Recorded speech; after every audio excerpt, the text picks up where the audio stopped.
দর্শক, আমি বিএম এরশাদ আপনাদেরকে স্বাগত জানাচ্ছি গণস্বাস্থ্য হোমিও নিবেদিত নাগরিক নিরাপত্তা এবং আগামী নির্বাচনের গুরুত্ব শীর্ষক সংলাপে। আজকে আমন্ত্রিত অতিথি হিসেবে স্টুডিও আমাদের সঙ্গে যুক্ত হয়েছেন উপমহাদেশের বিশিষ্ট ক্যান্সার গবেষক অধ্যক্ষ ডাক্তার এস.এম. সারোয়ার সাহেব, বাংলাদেশ ইসলামী যুব সেনা কেন্দ্রীয় সভাপতি। আসসালামু আলাইকুম। জি, আপনাকে এসবিটিভির পক্ষ থেকে স্বাগত। আপনি কেমন আছেন? জি আলহামদুলিল্লাহ, আপনি কেমন আছেন? জি আলহামদুলিল্লাহ। আমাদের সঙ্গে আরেকজন মেহমান আজকের স্টুডিওতে আমন্ত্রিত অতিথি হিসেবে যুক্ত হয়েছেন অধ্যক্ষ আবু নাসের মোহাম্মদ মৌসা, জামিয়া কাদেরিয়া তাহেরিয়া আমেরিয়া মাদ্রাসা, সাধারণ সম্পাদক, বাংলাদেশ ইসলামী যুব সেনা। জি মাননীয় মেহমান, আপনাকেও আমাদের এসবিটিভির পক্ষ থেকে স্বাগত। আপনি কেমন আছেন? আলহামদুলিল্লাহ, আপনি কেমন আছেন? জি আলহামদুলিল্লাহ। জি, শুরুতে আসবো আমরা ক্যান্সার গবেষক ডাক্তার এস.এম. সারোয়ার সাহেব আপনার কাছে। যে আমরা দেখতে পাচ্ছি যে ঠিক নির্বাচনের তফসিল ঘোষণার একদিন পরেই জুলাইয়ের যিনি বিপ্লবী সেনা ওসমান হাদি তাকে নির্মমভাবে হত্যা করার উদ্দেশ্যে গুলি করা হয়েছিল এবং তিনি দীর্ঘ 7 দিন চিকিৎসাধীন অবস্থায় গতকালকে মালয়েশিয়ার সিঙ্গাপুরের একটি হাসপাতালে ইন্তেকাল করেছেন। তো এই বিষয়ে আপনি কি বলতে চান? আজকে আমরা দেখতে পাচ্ছি অনেকগুলা বক্তব্য তার, যে কিছুদিন আগে থেকে তাকে মারার হুমকি দেওয়া হচ্ছিল এবং সে একটা ভিডিওতে বলছে, আমি যদি মারা যাই আমার সন্তানকে আপনারা দেখবেন। তো আসলে এদেশ নিয়ে যারা কথা বলবে তাদেরকে যদি কথা বলার সুযোগ না দেওয়া হয় তাহলে দেশটা তো সংস্কার হবে না।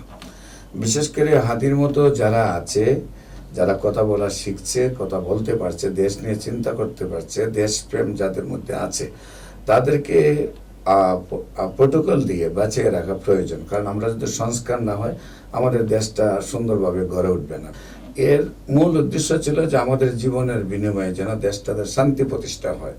কিন্তু আমরা কি শান্তি প্রতিষ্ঠা করতে পেরেছিলাম? তো আমরা শান্তি কামনায় অনেক দলকে আমরা ক্ষমতায় নিয়েছি। বিএনপি ক্ষমতায় গিয়েছে, আওয়ামী লীগ ক্ষমতায় গিয়েছে, জাতীয় পার্টি ক্ষমতায় গিয়েছে, এমনকি বিএনপির সাথে জামাতও ক্ষমতায় গিয়েছে, আবার জামাত আওয়ামী লীগের সাথে ক্ষমতায় গিয়েছে, কিন্তু শান্তি এদেশের মানুষ পায় নাই। ওসমান হাদিকে বলে 20 কোটি মানুষের একটা আইডল, আর শুধু যুবকদের আইডল না, 20 কোটি মানুষের আইডল। সে দেশকে নিয়ে যেভাবে চিন্তা করেছে, কিন্তু তাকে যেভাবে হত্যা করা হয়েছে, আজকে আমরা দেখছি যে এটা আপনি একটা ফুটেজ দেখেছেন যে তার একটা জোরালো বক্তব্য যে আমি মৃত্যুকে ভয় পাই না, আমি মৃত্যুকে আলিঙ্গন করতে, তবে আমার একটাই আফসোস যে আমার মৃত্যুর পরে যেন যারা আমাকে মৃত্যু ঘটিয়েছে, যারা আমাকে গুলি করেছে তাদের জন্য বিচার হয়। তিনি কিন্তু আগে থেকে আশঙ্কা করেছিলেন। হ্যাঁ, উনি বারবার অনেক ভিডিওতে বলছেন উনি যে আতঙ্কে ছিলেন, সেটা প্রমাণ করেছেন আগে ভিডিওর মাধ্যমে।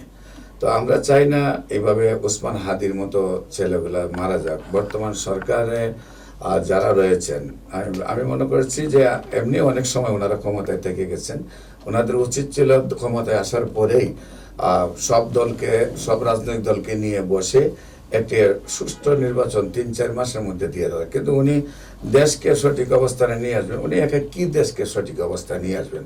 দেশের অবস্থা তো আরো 12টা বেঁচে গেছে। আজকে আমরা দেশ স্বাধীন হওয়ার পর একের পর এক রক্ত দিতে দিতে আজও এত বড় উত্থানের পরে আবার এখনো রক্ত যাচ্ছে। এই দেশটাকে আমরা কি দিতে পারতেছি? আমি মনে করি যদি আমরা এখন দেশটাকে শান্তিতে নিয়ে আসতে চাই, বর্তমান যত রাজনৈতিক সংগঠনগুলি আছে প্রত্যেকটা রাজনৈতিক দলের চেয়ারম্যান মহাসচিবকে নিয়ে বর্তমান ক্ষমতা যারা আছেন তারা বসা প্রয়োজন। এবং সারা বাংলাদেশের রাজনীতি ভোটের নিশ্চয়তা যেহেতু একসাথে এই পর্যন্ত কোনো সরকার দিতে পারে নাই, আমি মনে করি বিভাগওয়ারি নির্বাচনটা করা দরকার, যাতে অন্তপক্ষে এদেশের মানুষ সুষ্ঠু সুন্দর ভোট দিয়ে তাদের ভালো মানুষকে, পছন্দের মানুষকে নির্বাচিত করতে পারে। যদি তাই না হয়, সন্ত্রাস করে দিনের বেলা রান্দা নিয়ে, চাক্কু নিয়ে, পিস্তল নিয়ে, বোমা নিয়ে হেঁটে ভালো মানুষগুলাকে ঘর থেকে বের হতে দেবে না এবং তারা জোরপূর্বক সন্ত্রাসীরা ক্ষমতা আসবে, আবার একটি সন্ত্রাসের রাজ্য গঠন হবে।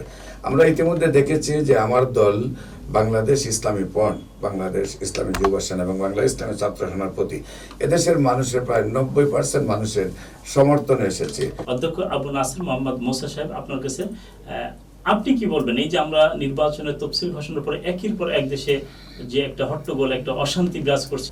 ধন্যবাদ আপনাকে। আসলে আমরা যে পরিস্থিতির দিকে এখন এগোচ্ছি, দেশ যেভাবে এগোচ্ছে, নির্বাচনের তফসিল ঘোষণার পরে যে পরিস্থিতি হওয়ার কথা, বর্তমান সরকার যেভাবে করার কথা, দিন দিন একটা বিশৃঙ্খলার দিকে যাচ্ছে।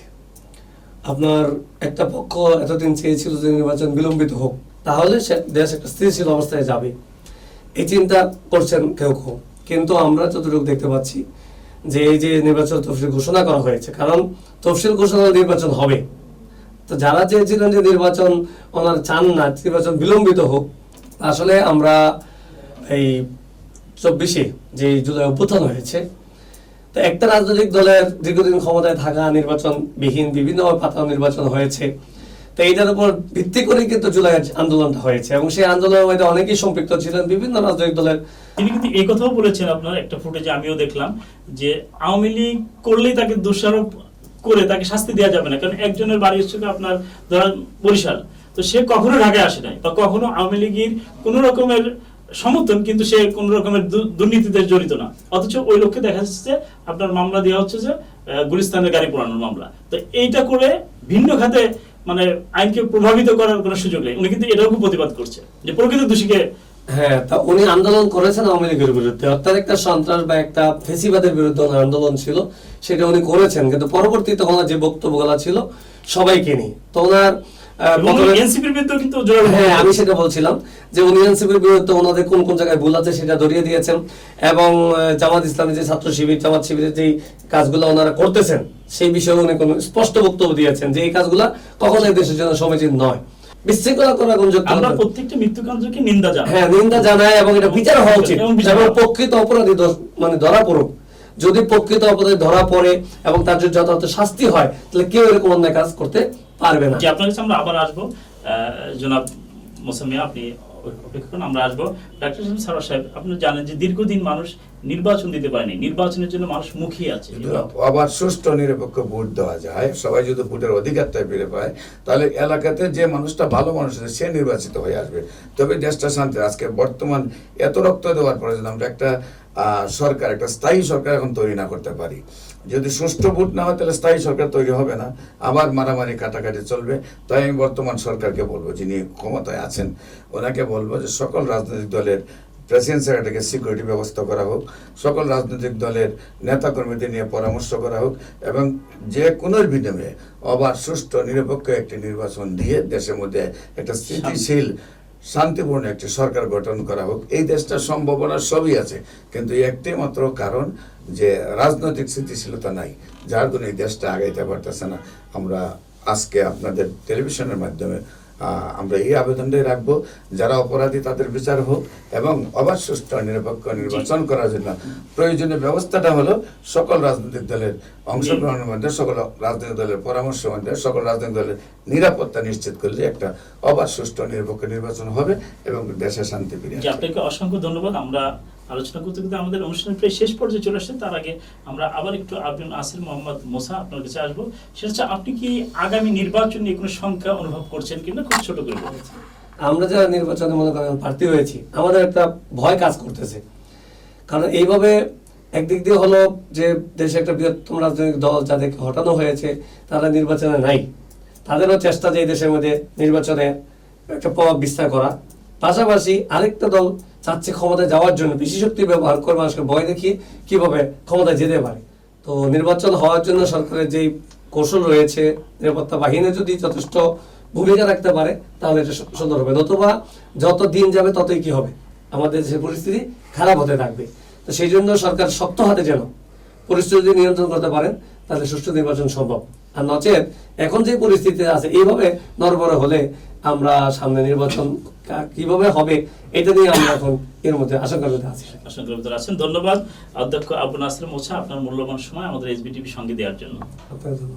জি, অধ্যাপক ক্যান্সার গবেষক এস এম সারোয়ার সাহেব, আপনার কাছে বিদায়ের মুহূর্তে বলবো, সংক্ষিপ্তভাবে একটি প্রশ্ন রাখবো, সেটা হচ্ছে যতটা সেক্টর আছে সব থেকে অলস মানে তাদের বেশি পড়ে আছে, এটা লাভজনক একটা প্রতিষ্ঠান, এটা অন্যকে দেওয়ার কোনো অর্থ হয় না। বন্ধ যদি আমাদের কাছে ঝুঁকিপূর্ণ হতো যে আমরা লাভ করতে পারতাম তাহলে অন্যকে দিতাম, কিন্তু দেখা যাচ্ছে কি উনি অলরেডি বন্দরটা দিয়ে দিয়েছেন এবং সেন্ট মার্টিন দেওয়ার পরিকল্পনা আছে। আমরা এই অবস্থাতে ওনাকে বিশ্বাস করতে পারছি না। আমরা চাই সকল রাজনৈতিক দল মিলে সুষ্ঠু নিরপেক্ষ নির্বাচন দিয়ে উনি যেন জি, আপনাকে অসংখ্য ধন্যবাদ অধ্যক্ষ ডাক্তার এস এম সারোয়ার সাহেব আমাদের এসবিটিভির সঙ্গে আপনার মূল্যবান সময় দেওয়ার জন্য। জি, আপনাকে অনেক ধন্যবাদ দেশবাসী আমার বক্তব্য শোনার জন্য, আপনাদের টেলিভিশনের মাধ্যমে আপনাদের টেলিভিশনকে ধন্যবাদ হচ্ছে, এবং দেশবাসী আমার বক্তব্য যারা শুনছেন তারাও এগিয়ে আসেন কিভাবে আমরা দেশ গড়ার জন্য আবার সুষ্ঠু একটি নিরপেক্ষ নির্বাচন করতে পারি। সবাইকে ধন্যবাদ। আসসালামু আলাইকুম রহমতুল্লাহ বরকাত। দর্শক, এতক্ষণ দেখছিলেন গণস্বাস্থ্য হোমিও নিবেদিত নাগরিক নিরাপত্তা এবং আগামী নির্বাচনের গুরুত্ব শীর্ষক আলোচনা। আজকের স্টুডিওতে আমাদের সাথে আমন্ত্রিত অতিথি হিসেবে যুক্ত ছিলেন উপমহাদেশের বিশিষ্ট ক্যান্সার গবেষক অধ্যক্ষ ডাক্তার এস এম সারোয়ার সাহেব, এবং অন্যদিকে উপস্থিত ছিলেন অধ্যক্ষ আবু নাসের মোহাম্মদ মোসা। যে যেখান থেকে আমাদের আজকের এই অনুষ্ঠান দেখছেন তারা প্রত্যেকেই ভালো থাকুন, সুস্থ থাকুন এবং এসবিটিভির সঙ্গে থাকুন। ধন্যবাদ।